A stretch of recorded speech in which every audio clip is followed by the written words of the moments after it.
Bonjour, bonjour chers amis, je suis Brice Kamdem, enseignant de comptabilité. Aujourd'hui, nous devons traiter deux cas pratiques sur les emprunts obligataires. Le premier portera sur l'annuité constante et l'amortissement constant, et donc le prix de remboursement est égal à la valeur nominale. Le deuxième portera également sur les amortissements constants et annuités constantes, et dont le mode de remboursement est au-dessus du P. Énumérer les caractéristiques. On dit la société Kamga Fils a émis un emprunt obligataire composé de 3000 obligations de valeur nominale 20 000 francs, émise à 18 500 et remboursable au père en 5 ans au taux d'intérêt de 12% là. On demande de déterminer l'annuité théorique en admettant que le remboursement se fait par annuité constante.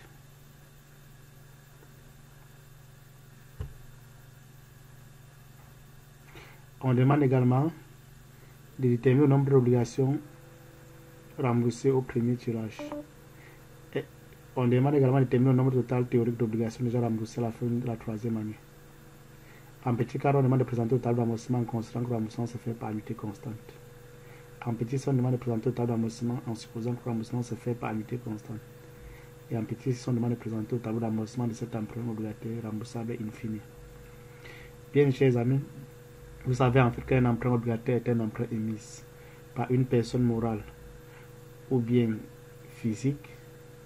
C'est un emprunt qui peut être émis par l'État en vue d'entrer en possession de l'argent pour alléger sa trésorerie ou pour financer un projet. C'est un emprunt qui porte en fait généralement sur un montant de capital trop élevé. Et lorsque la société doit en difficulté de trésorerie, elle décide donc de se rapprocher au bailleur de fonds, encore appelé souscripteur, afin d'entrer en possession de cette somme proprement dite. Donc, de la dite somme. Donc, dans un emprunt obligataire, je dirais toujours qu'il y a un emprunteur et vous avez plusieurs prêteurs qui mettent à la disposition de la société une certaine somme qui doit générer les intérêts et qui leur sera remboursée à l'échéance du contrat. Bien, chers amis, nous devons passer directement au traitement de l'exercice. Néanmoins, je vais d'abord énumérer les caractéristiques d'un emprunt obligataire.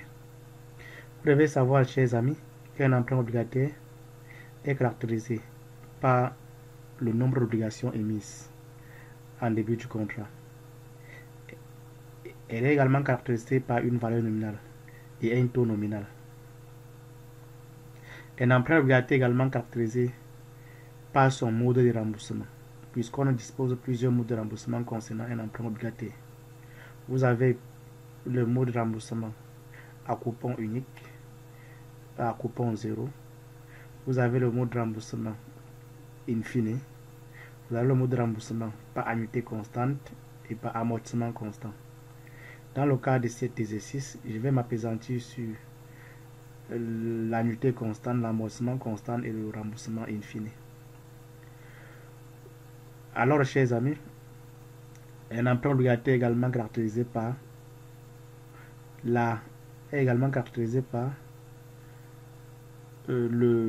son prix de remboursement.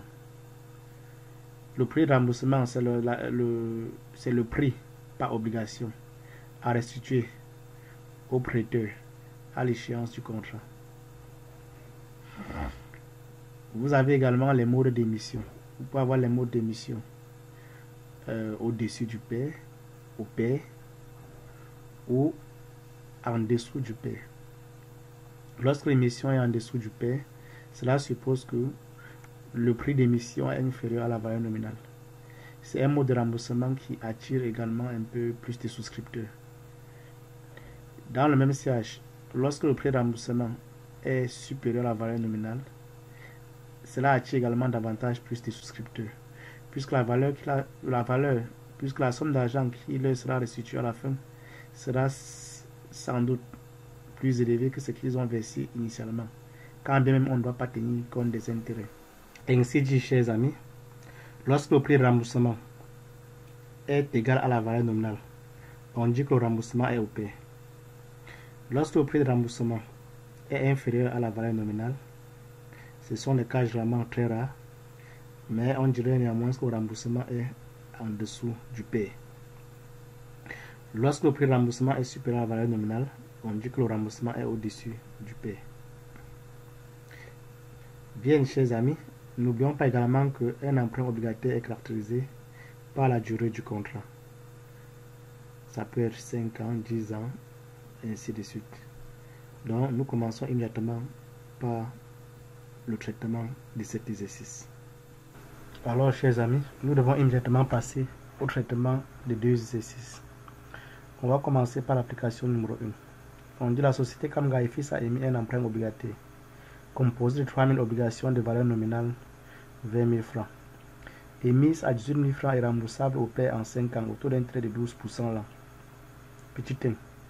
Déterminer l'annuité théorique et en admettant que le remboursement se fait par annuité constante. Petit 2.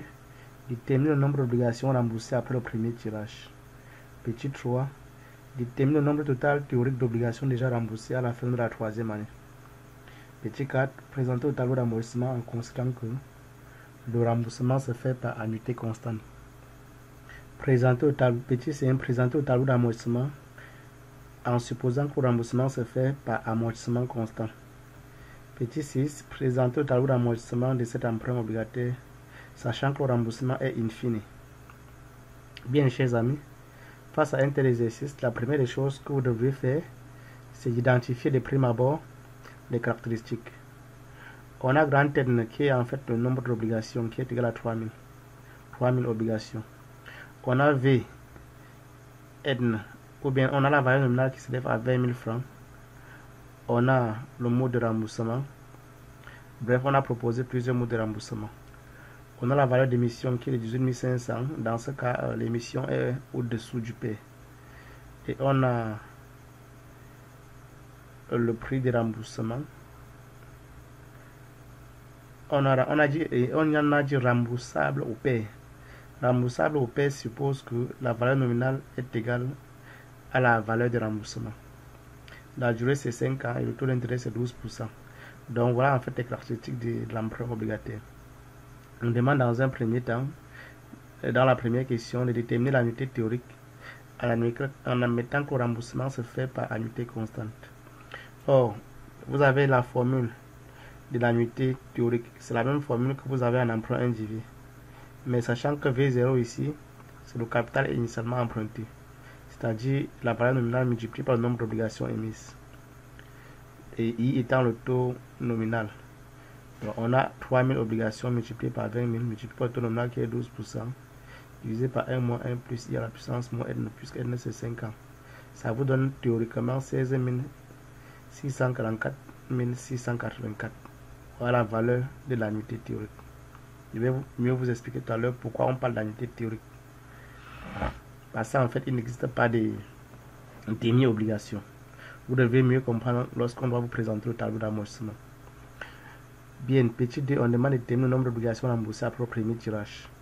Le nombre d'obligations remboursées après le premier tirage correspond en fait à l'amortissement de la première année ou bien de la première période en termes d'obligations. Ce que vous devrez faire d'abord, c'est de déterminer l'amortissement de la première période en termes de valeur. C'est la première des choses à faire. Bien. Vous devriez donc faire la différence, puisque l'amortissement, c'est la différence entre l'annuité et l'intérêt pour la période concernée. Donc l'amortissement pour une période donnée est égal à l'annuité pour la période donnée, moins l'intérêt pour la période concernée. Donc A1 ici la valeur de remboursement théorique et A l'annuité constante. Et c'est le coupon d'intérêt. N est le nombre total d'obligations émises. Or, vous avez le coupon. Le coupon, en fait, c'est égal au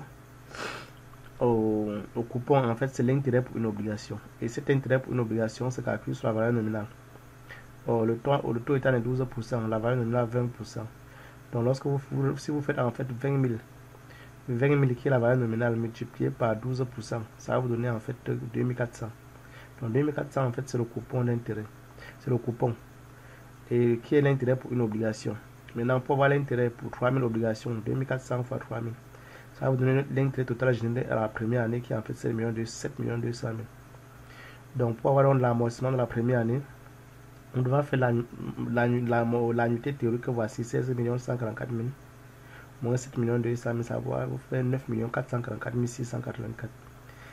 Donc 9 444 684 est l'amortissement théorique en valeur pour la première année. Maintenant, si on veut avoir l'amortissement théorique en termes d'obligation pour la première année ou bien après le premier tirage, vous devez faire donc l'amortissement en valeur 9 444 684 divisé par le prix de remboursement. On a dit dans les exercices que le remboursement est offert au père. Ça veut dire que le prix de remboursement est égal à la valeur nominale. Donc 9 444 684 divisé par 20 000. Ça vous donne 472,23. Or, chers amis, on n'amortit pas les demi-obligations en termes d'emprunt obligataire. Donc, vous devez retenir simplement 472 obligations comme étant le nombre d'obligations amorties au premier tirage. Bien. Question suivante, qu'est-ce qu'on demande? Présenter le tableau d'amortissement en considérant que le remboursement se fait par unité constante. Genre, on va faire ça ensemble. Hein. Certes, on a déjà fait, mais répétons quand même. Parce qu'en répétant, on doit mieux comprendre. On a 3000 obligations. On va saisir les données. 3000 obligations. Valeur nominale, c'est 20 000. Valeur d'émission, 18 500. Le prix de remboursement, 20 000, puisque le remboursement est au pair. Le taux nominal, c'est 12%. La périodicité, c'est 5 ans. Vous voyez, automatiquement, le coupon se calcule 2400. Donc, en appliquant, ici, j'ai automatisé les résultats. Donc, l'unité constante, vous avez justement la valeur 16 144 584. Vous appliquez cette formule en remplaçant V0, V0 que le capital initialement emprunté, et I 12%, N étant S5, pour obtenir cette unité théorique. Automatiquement également, chers amis, le tableau d'amortissement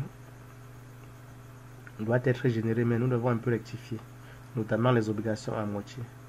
On a dit sur 5 ans, donc je vais donc caler mon tableau d'abord sur 5 ans, en masquant les années non concernées. Bien. Bien, chers amis, je reviens ici. J'ai fait en fait cette tableau, ces deux colonnes ci à droite pour essayer de déterminer les valeurs théoriques de l'amortissement et de l'amortissement en termes de valeur, en termes d'obligation. Bien, en fait, chers amis, l'amortissement théorique en termes de valeur, ce que vous devez faire pour déterminer l'amortissement théorique en termes de valeur. Attendez, je positionne bien. L'amortissement théorique en termes de valeur. L'amortissement théorique en termes de valeur est égal à l'annuité moins l'intérêt de la période concernée. L'intérêt de la période concernée, pourquoi, chers amis? Puisque l'intérêt varie année après année. Et cet intérêt total se calcule sur le nombre d'obligations vivantes en début de période. C'est pour ça que je dis que l'amortissement pour une année donnée est égal à l'annuité pour l'année concernée moins l'intérêt pour l'année concernée. Ou bien pour la période concernée, c'est ce que je veux dire. Bien. Donc, grand A égale à petit a moins I. Or, le grand I ici, c'est l'intérêt pour la période concernée qui est égal au nombre d'obligations vivantes en début de période multiplié par le coupon. On doit donc commencer par déterminer le grand A de la première année. On a grand A égale à A, c'est l'annuité constante. 16 644 000. 16 644 584. Moins l'intérêt de la première année, 7 200 000. Alors, chers amis, nous venons de calculer ensemble l'intérêt de la première période. C'est en fait le coupon multiplié par le nombre d'obligations omises, c'est-à-dire 2400 fois 3000. Ça qui donne 7 200 000. Donc, ça donne une valeur de 9 444 584. Vous voyez? Or, ça c'est l'amortissement théorique en termes de valeur. Mais dans l'amortissement théorique en termes d'obligations amorties, vous devez donc diviser l'amortissement théorique en termes de valeur par le prix de remboursement. Étant donné que le remboursement est au pair, donc 9 444 594 divisé par 20 000. Ça vous donne 472,23 obligations. On va retenir la partie entière, 472 obligations. Donc c'est ça qu'on doit amortir, 472 obligations. Or, chers amis, vous devez noter que lorsque le remboursement est fait par annuité constante, les obligations amorties suivent entre eux une progression géométrique de raison 1 plus i. Ça veut dire que lorsque vous avez connu, ça veut dire que lorsque le nombre d'obligations amorties la première année est connu, ou le nombre d'obligations amorties la deuxième année, que voici, vous faites tout simplement le nombre d'obligations émises à la première année multiplié par 1 plus le taux nominal. Donc c'est ça qui vous donne 528,90. Pour le nombre d'obligations amorties la troisième année que voici, vous faites le nombre d'obligations amorties la période précédente multiplié par facteur 1 plus i, i étant le taux nominal. Donc c'est ça qui vous donne 592,36 obligations, ainsi de suite, ainsi de suite. Donc maintenant, ce que vous devez faire, c'est de reporter juste ces obligations amorties en termes de parties entières dans la colonne amortissement. On a ensuite 528 obligations. Je vais prendre 529 obligations. On a ensuite 592. Je prends ça à partir ici. Je reporte ici. On a ensuite amorti. Les amortissements en valeur sont automatisés. On a ici 592 obligations. 663 obligations amorties. Ici, je reporte ici. Et ensuite 743 obligations. On voit qu'à la quatrième année, 700. À la fin de la quatrième année, il y a encore 744 obligations amorties. Donc là, 743,06, on reprend à 744 obligations. Donc à la fin de la cinquième année, il n'y a plus rien à amortir en termes d'obligations. Voilà les ajouter. Vous constatez que les valeurs sont sensiblement constantes. Maintenant, chers amis, vous devez savoir que le nombre d'obligations vivantes que voici à la fin de la première année est égal au nombre d'obligations de début de période moins l'amortissement amorti au courant de la période. Donc il reste 2528 obligations. Ces 2528 obligations sont reportées comme obligations amorties en début de deuxième période. Or, durant la deuxième période, on a amorti 529 obligations. Donc la différence entre 2528 et 529 nous donne 1989 obligations restant amorties à la fin de la deuxième période. Et le nombre d'obligations restant amorties à la fin de la deuxième période est reporté comme obligation au début des périodes ou la troisième année. Ainsi de suite, ainsi de suite. Vous constatez que, comme j'ai dit, l'unité est constante. Les intérêts que voici, pour chaque année, c'est égal au coupon. Le coupon qui est l'intérêt pour une obligation, 2400 multiplié par le nombre d'obligations vivant dans le début de période. Donc ici c'est 2400 multiplié par 1989. Ça vous donne l'intérêt total pour la. Donc pour chaque année de manière générale, vous faites le coupon multiplié par le nombre d'obligations vivant dans le début de période pour avoir l'intérêt total pour la période concernée.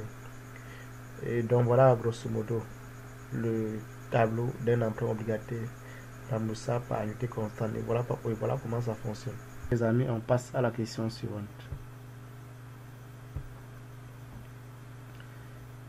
Présenter le tableau d'amortissement considérant que le remboursement se fait.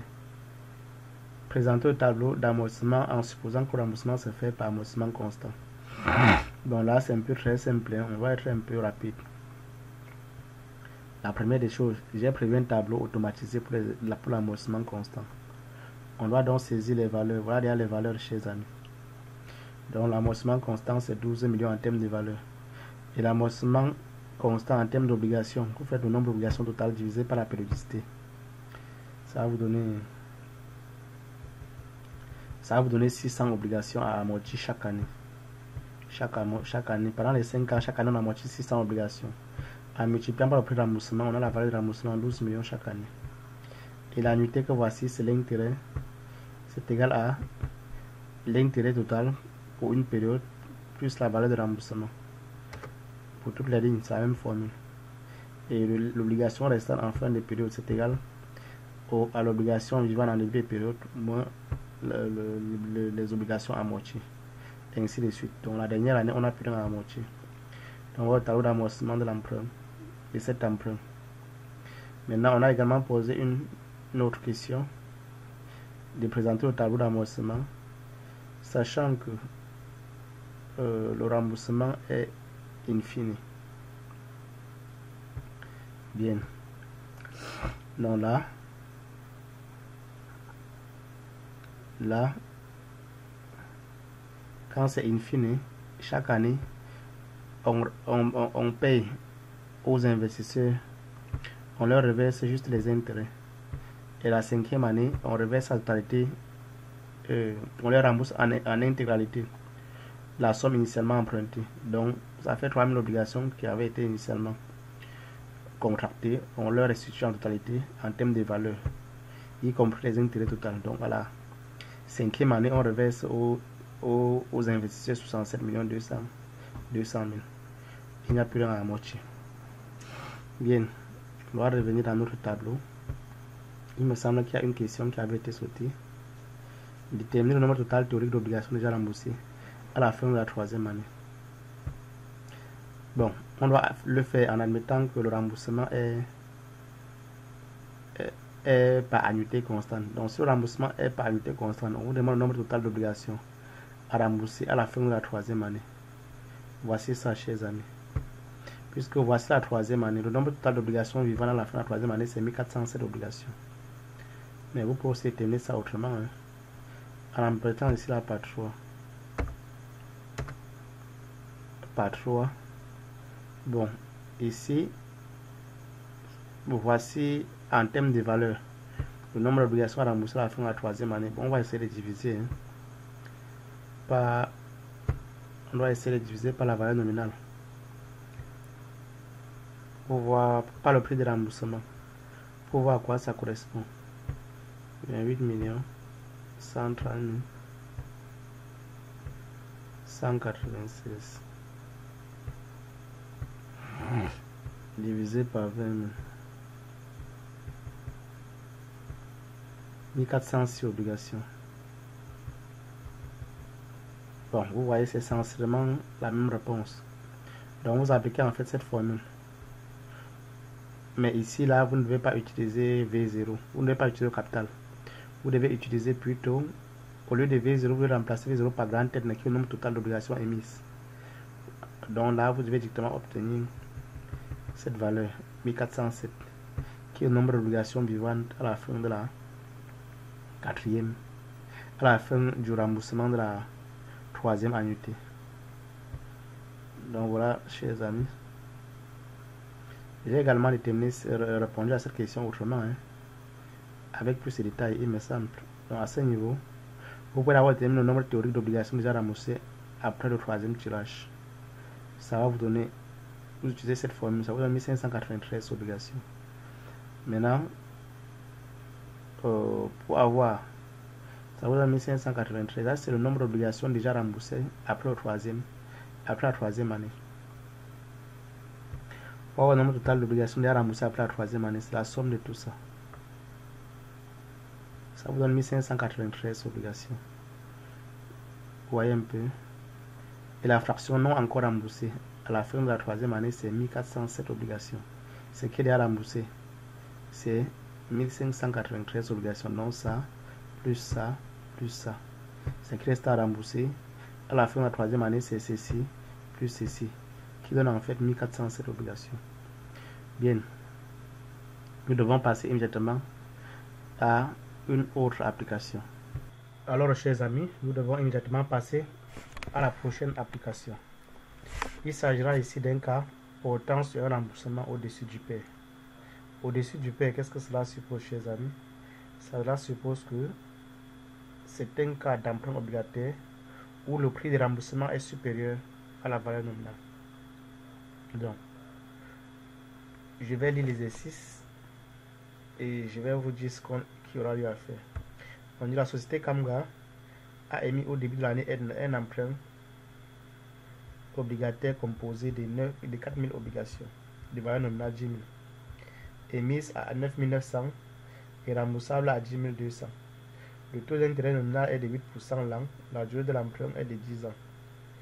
Les coupons et les remboursements sont payés au 31 décembre, les intérêts étant décomptés à partir du 1er janvier. Petit 1, détermine l'annuité théorique, sachant que le remboursement est fait par annuité constante. Petit 2, détermine le nombre d'obligations remboursées au premier tirage.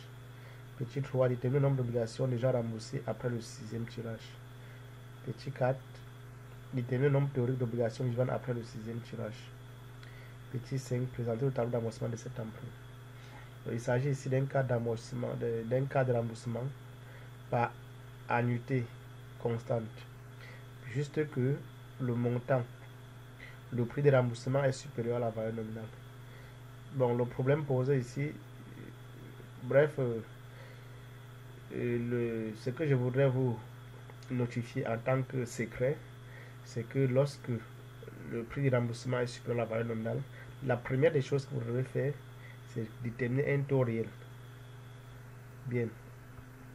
Donc, au cas où le prix de remboursement est supérieur au taux nominal, vous devez déterminer un taux réel. Ce taux réel, c'est égal au coupon divisé par le prix de remboursement. Or, le coupon, c'est égal au taux nominal multiplié par la valeur nominale. Lorsque vous faites donc le coupon divisé par le prix de remboursement, vous avez le taux réel. Et vous devez vous servir de ce taux réel pour déterminer le montant de l'unité constante. Et l'unité constante, la formule doit légèrement changer. Au niveau du capital initial, vous devrez faire plutôt le nombre d'obligations émises multiplié par le prix de remboursement. C'est ça qui va donner la valeur amère. Donc NP, N multiplié par PR, cela signifie nombre total d'obligations multiplié par le prix de remboursement, multiplié par R qui est le taux réel sur 1 moins 1 plus R à la puissance moins N qui est la durée. Donc face à un cas d'un emprunt obligataire remboursable par et dont le prix de remboursement est supérieur à la valeur nominale, vous devrez utiliser donc cette formule. Bien. Je vais donc évoluer au niveau de la première question. On dit déterminer l'unité théorique sachant que le remboursement se fait par unité constante. Donc voilà ce que vous devez donc faire. J'essaie d'énumérer les données. Le total, nombre total d'obligations 4000, la valeur d'émission 9900 francs. Ça veut dire que c'est un cas d'émission en dessous du P. La valeur nominale 10 000, le taux nominal 8%, N 10 ans, le prix de remboursement 10 200. Vous avez calculé d'abord le coupon, ça vous donne 800. Valeur nominale fois le taux, 10 000 fois 8%, ça vous donne 800. Vous déterminez le taux réel qui est égal au coupon divisé par le prix de remboursement, qui est égal à 800 sur 10 200, ça vous donne 0,073. Voilà le taux réel. Pour déterminer donc l'annuité théorique qui est égale, vous appliquez grand R qui est le nombre d'obligations émises, PR qui est le prix de remboursement 10 200, R, donc vous appliquez cette formule, vous avez le nombre, vous avez l'annuité théorique. Maintenant, on vous demande qui est de 6 037 452. On vous demande maintenant de déterminer le nombre théorique d'obligations vivantes après le 6e tirage. Le nombre d'obligations théoriques vivantes après le 6e tirage. Je vais vous montrer une formule. Lorsqu'on vous demande de déterminer un certain nombre d'obligations vivant après un certain tirage, vous devez utiliser nombre théorique d'obligations vivantes après le Pème tirage. Vous utilisez cette formule. NP égale à N0, 1 plus I à la puissance moins N, à la puissance N moins 1 plus R à la puissance P sur 1 moins 1 plus R à la puissance moins N. Vous utilisez cette formule. N0 ici étant le nombre d'obligations amorties au premier tirage. Et si on vous demande plutôt le nombre théorique d'obligations, le nombre total d'obligations déjà remboursées à la fin d'un certain pays tirage, vous devez appliquer cette formule. Nombre d'obligations totales déjà remboursées égale à N1, ça va être N plus R à la puissance P moins 1 sur R. Bien, c'est ça qu'on doit faire ici. En petit d, on demande déterminer l'amortissement de rang 1 en termes de valeurs et d'obligations. Déterminons d'abord l'amortissement de rang 1 en termes de valeurs et d'obligations. Je pense que oui. On a A1 égale à A moins CN. A ici c'est l'annuité et C c'est le coupon. Grand N c'est le nombre total d'obligations. On applique, on a l'annuité, on a le coupon qui est 800, on a le nombre total d'obligations qui est 4000. Ça fait 6 37 452 moins 3 200 000 qui est égal à 2 837 452. Donc voici l'amortissement théorique à la première année, 2 837 452. En divisant par le prix de remboursement qui est 10 200, on a le nombre total d'obligations amorties à la première année, 278,18. On va donc retenir la partie entière, la plus proche. Ça va faire, disons la partie entière, ça va faire 278 obligations. Puisqu'il n'existe pas de demi-obligations. Bien. Donc on dit maintenant déterminer le nombre théorique d'obligations déjà remboursées après le 6e tirage. On va d'abord déterminer, qu'est-ce qu'il y a d'abord déterminé ici là? vais d'abord déterminer le nombre total d'obligations déjà remboursées en utilisant la formule dont j'ai précédemment cité. Ça vous donne 2031 obligations déjà remboursées. Maintenant, pour avoir l'obligation vivante après le 6e tirage, vous avez deux possibilités. Soit vous prenez le nombre total d'obligations déjà remboursées, vous faites moins la fraction. Pour déterminer le nombre d'obligations vivantes après le 6e tirage, vous pouvez faire le nombre total d'obligations moins le nombre total d'obligations déjà remboursées. Je reprends. Vous pouvez faire le nombre total d'obligations émises moins le nombre total d'obligations déjà remboursées après le 6e tirage, qui est 2031. C'est ça que j'ai fait ici. 4000 moins 2031. Il reste 1069 obligations à rembourser après le 6e tirage. Vous pouvez vous appliquer purement et simplement cette formule. Vous aurez la même valeur. 1069 obligations. Bien, chers amis, on passe à la prochaine question. Présenter le tableau d'avancement de cet emprunt. Nous devons le faire dans Excel. Là, on monte ici. On a 4000 obligations. Je pense que c'est 4000 obligations. La valeur nominale.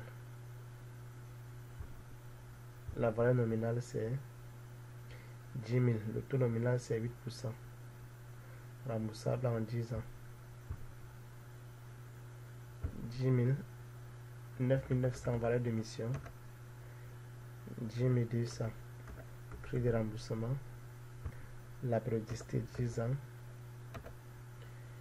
Donc, c'est un cas d'émission au-dessous du paie et remboursement au-dessus du paie.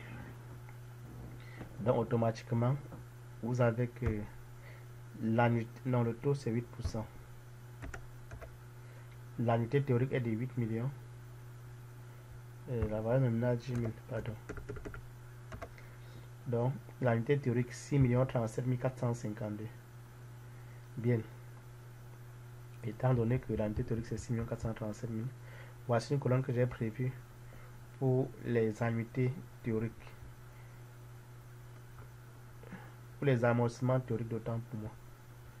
J'essaie d'abord de compléter mon tableau à 10 périodes. Donc, cette colonne, j'ai prévu pour les amortissements théoriques. L'amortissement est égal à l'annuité moins le total des intérêts. L'annuité que voici, c'est l'annuité théorique en fait dont j'ai déterminé. Ah, c'est l'annuité théorique dont j'ai déterminé. Que voici 6 37 452. Voici ça. Donc, l'amortissement pour la première année, vous devrez donc faire l'amortissement, l'annuité théorique. Vous devez donc faire l'annuité théorique que voici, moins l'intérêt total pour la première année. C'est ça qui vous donne l'amortissement théorique pour la première année que voici. Et l'intérêt total pour la première année, c'est égal au nombre total d'obligations émises multiplié par le coupon. C'est ça qui vous donne, le coupon étant de 800. Ça qui vous donne 3 200 000. Donc, grand A égale à 6 millions. L'amortissement total pour la première année est égal à 6 37 452 moins 3 200 000. C'est ça qui vous donne 2 837 452 que voici. Qui est l'amortissement théorique pour la première année. Vous comprendrez pourquoi je parle d'amortissement théorique, parce qu'on n'amortit pas les dernières obligations. Maintenant, ça c'est l'amortissement théorique en valeur. Vous devez diviser par le prix des remboursements pour obtenir le nombre d'obligations amorties effectivement en première année. Donc le nombre d'obligations amorties, vous faites l'amortissement théorique en valeur que voici divisé par le prix des remboursements que voici. C'est ça qui vous donne 278,18. Or, chers amis, vous devez donc venir dans le tableau que voici, le tableau de remboursement que voici. C'est un tableau que j'ai eu à automatiser. Donc, à ce niveau, on a amorti 278 obligations à première année, on était 278. Bien. Vous constatez que lorsque le remboursement est fait par annuité constante et que le prix de remboursement est le prix de remboursement est supérieur à la valeur nominale, les amortissements que voici doivent suivre une progression géométrique de raison 1 plus R. R étant le taux réel. Donc, pour avoir l'amortissement pour la deuxième période, vous faites l'amortissement pour la première période multiplié par 1 plus R. C'est-à-dire multiplié par 1 plus R. R ici, c'est le taux réel, quoi. Taux réel qui est en fait égal au coupon divisé par le prix de remboursement. Bien. Donc, en procédant ainsi, vous avez le nombre total d'obligations remboursées pour chaque année. Vous devez donc prendre les parties les plus proches, la valeur la plus proche en termes d'obligations. Donc, deuxième année, on rembourse 300. Je prends cette valeur à partir d'ici chez les années. Troisième année, on rembourse 324. Cinquième année, 349. Sixième année, 376. Pense à la sixième année, 406. Septième année, 438. Je prends ça à partir d'ici chez les amis. Donc, l'année suivante, je pense la 8e année, 472. 9e année, 509. Et il reste 548 obligations à amortir la dernière année. Considérez qu'à la 10e année, il n'y a plus rien à amortir. Donc, je vais encore expliquer. L'annuité que voici pour chaque ligne est égale à l'intérêt plus l'amortissement en valeur. Pour la deuxième ligne, même chose. Et l'intérêt que voici pour chaque ligne est égal au coupon multiplié par le nombre d'obligations vivant en début de période. Pour le nombre d'obligations vivant en fin de période que voici, pour chaque ligne, c'est égal au nombre d'obligations vivant en début de période moins le nombre d'obligations amorties. C'est ça qui donne 3722. Et ces 3722 sont reportés comme obligations de début de période. Ces 3722 étant l'obligation vivante à la fin de la première période sont reportés comme obligations de début de période pour la période suivante. Et ainsi de suite, ainsi de suite. Ça veut dire que ici, le nombre d'obligations vivantes à la fin de la deuxième période, c'est égal au nombre d'obligations de début de période moins l'amortissement en termes d'obligations de la deuxième période, qui est 3422. C'est donc reporté comme le nombre d'obligations amorties en début de troisième période, ainsi de suite. Donc voilà le fonctionnement d'un emprunt individu remboursable par annuité constante. Et donc le remboursement est au-dessus du paiement. Bien. On passe à la prochaine question, chers amis. Déterminer le nombre théorique d'obligations déjà remboursées après le sixième tirage. Après le sixième tirage, le nombre total d'obligations que voici déjà remboursées après le sixième tirage. Il s'agit de l'amortissement de la première, deuxième, troisième, quatrième, cinquième, sixième année. Donc il s'agit de tout ça. Ça fait a priori un total de 2033 obligations déjà amorties. Si vous additionnez tout ça, ça vous donne 2033 obligations. Donc tout ce qui est en jaune là concerne les amortissements totalement amortis. Le nombre total d'obligations déjà amorties à la fin du sixième tirage. Mais il existe une formule pour déterminer, chez les amis. Vous pouvez appliquer tout simplement cette formule. Celle-ci. Mais en prenant plutôt V0 comme le nombre total d'obligations émises. C'est-à-dire 4000. Vous devez directement trouver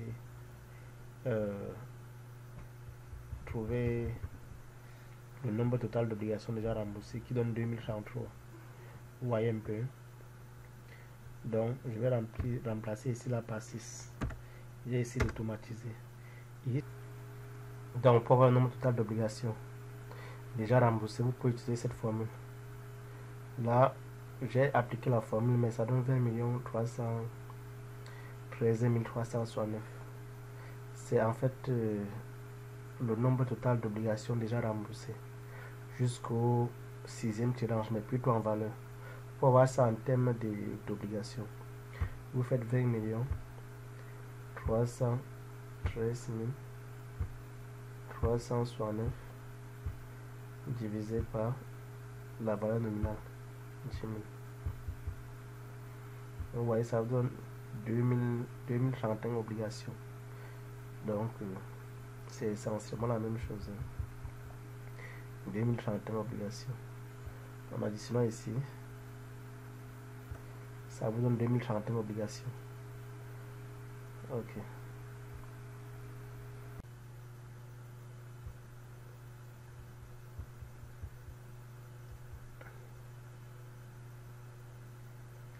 Bien, chers amis, pour le nombre total d'obligations à rembourser après le 6e tirage, vous procédez comme suit. Vous pouvez d'abord déterminer le nombre d'obligations remboursées. Vous pouvez d'abord déterminer le nombre théorique d'obligations déjà remboursées après le 6e tirage. Vous voyez, ça vous fait, vous appliquez cette formule. N1 existe ce nombre d'obligations amorties à la première année. Facteur N plus R à la puissance P moins 1 sur R, ça vous donne 2031 obligations. Le nombre d'obligations déjà remboursées après le nombre total d'obligations allant de la première année jusqu'à la 6e année. 2031 obligations amorties. Bien. Maintenant, pour le nombre d'obligations vivant après le 6e tirage, vous appliquez cette formule. Ou bien vous faites le nombre total d'obligations émises moins le nombre total d'obligations déjà remboursées à la fin du 6e tirage. Vous aurez 1069 obligations. Vous pouvez tout vérifier à partir d'ici. Hein. Non, j'ai pas bien calculé. Nombre total d'obligations. Ici, c'est pas bien calculé. 4000 moins 2031. On reprend. 4000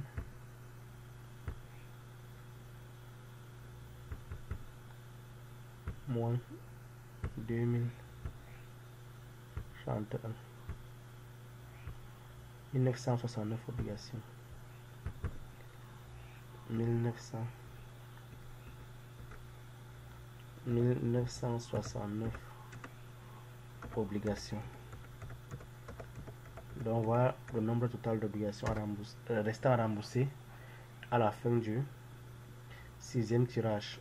Ou à défaut, vous appliquez cette formule.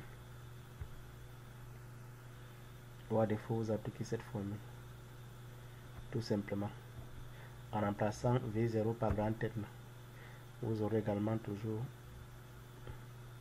le nombre total d'obligations remboursées. C'est ça. 1967 obligations, c'est ça.